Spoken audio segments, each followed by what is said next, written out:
আজ আমরা সপরিবারে মিলে এসেছি এক কিউটির অন্নপ্রাশনে, যে তোমাদের চোখের সামনেই শুয়ে আছে।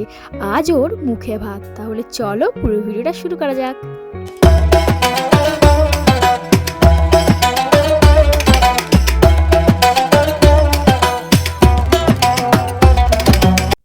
নমস্কার বন্ধুরা, কেমন আছো তোমরা সবাই?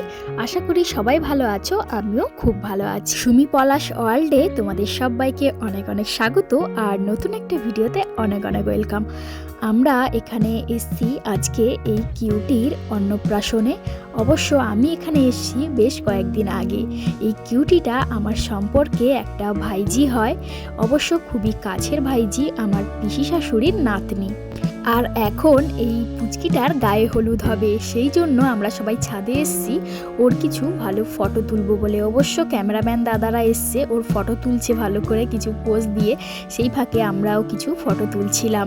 অবশ্য ওর আরও একটা লুকের ফটো গায়ে হলুদের কিছু ভিডিও আমি করেছিলাম, সেগুলো জানি না কেন আমার ফোন থেকে ডিলিট হয়ে গেছে, আমি খুঁজেই পাচ্ছি না।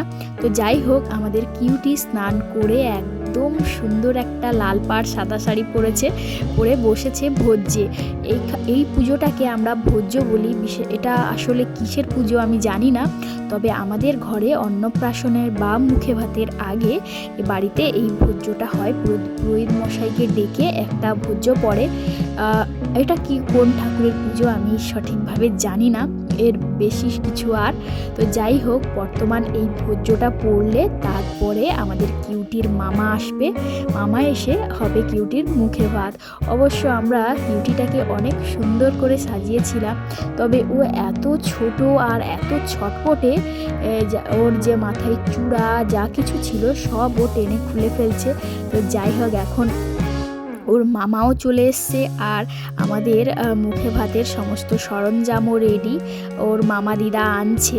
তো এটা নাকি ওর মামা দিদাকেই রান্না করতে হয়, আমাদের কিউটির মামা দিদা রান্না করবেন, যেটা পায়েস আর মিষ্টি, যেটা তার দিদা রান্না করে নিয়ে এসছে, এটাই আজকে আমাদের কিউটি খাবে। আর ও গোলুমলুর মুখের হাসিটা একবার দেখো, মানে ও কনফিউশনে পড়ে গেছে, এত লোকজনের মাঝে কখন হাসবে আর কখন কান্না করবে বুঝতেই পারছে না। আর কিউটিটাকে একটা মুকুট পরাতে কত সুন্দর লাগছে। আমরা অনেক কিছু প্ল্যানিং করেছিলাম, একটা বিয়ে ঘরে যেমন হয় গায়ে হলুদের সময়, তারপরে বিয়ের সময় কনে যেভাবে সাজে আমরাও সেভাবে প্ল্যানিং করেছিলাম। কিন্তু আমাদের এই পুচকেটা এত দুষ্টু হয়ে গেছে, যাই হোক এতটা চঞ্চল যে ওকে আমরা কোনো রকম সাজ ঠিকঠাক করে কমপ্লিট করতেই পারিনি।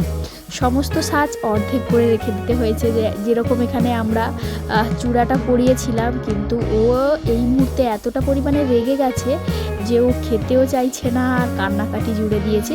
তো যাই হোক, আমাদের কিউটির আজকে মুখে ভাত হলো আর আমরা সবাই অনেক ভালো করে সাজুগুজু করেছিলাম, কিন্তু দুঃখের বিষয় আমরা আমাদের একটাও ফটো বা ভিডিও কিছুই তুলতে পারিনি, তো তাই তোমাদের সঙ্গে শেয়ার করতে পারলাম না। তো যাই হোক বন্ধুরা, আজকে আমার এই ভিডিওটা এতদূর পর্যন্তই। আবার কালকে নতুন কোনো ব্লগে আসবে আরও একটা ভিডিও এই পার্টের। তো যাই হোক, চলো আজকের মতো টাটা বাই, সবাই ভালো থেকো, সুস্থ থেকো।